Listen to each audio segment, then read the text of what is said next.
প্রিয় দর্শক, আমরা আছি এখন বাঁশহাওড়া থেকে বাহাদুরকান্দা আসার পথে মাঝখানটায়।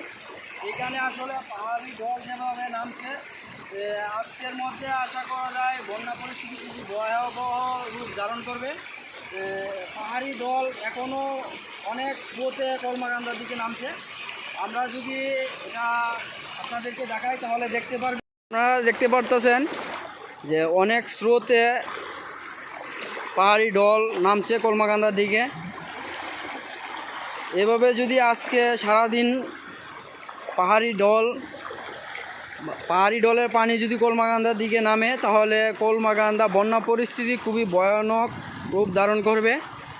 আমরা যদি একটু কাছ থেকে দেখাই তাহলে বিষয়টা আরও সুন্দরভাবে আপনারা বুঝতে পারবেন। এদিকে বন্যার পানির কারণে ঘরবাড়ি অনেকটা প্রায় তলিয়ে যাওয়ার পথে। রাস্তাঘাট, বাড়িঘর এদিকে প্রচুর ক্ষয়ক্ষতি হচ্ছে।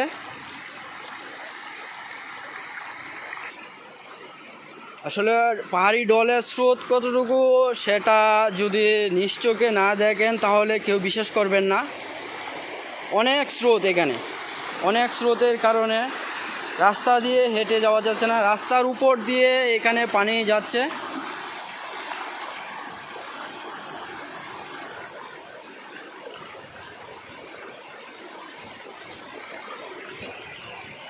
আমরা আসলে এখানে দাঁড়িয়ে থাকতে পারতেছি না স্রোতের কারণে। আপনারা দেখতে পাচ্ছেন অনেক স্রোত রাস্তার উপর দিয়ে গড়িয়ে ওই পাশে আসছে। এটা আসছে পাহাড়ি ঢল, নেত্রকোনা কলমাকান্দা জেলা বাহাদুরকান্দা গ্রামের পিছনে এটা। আপনারা সবাই দেখেন।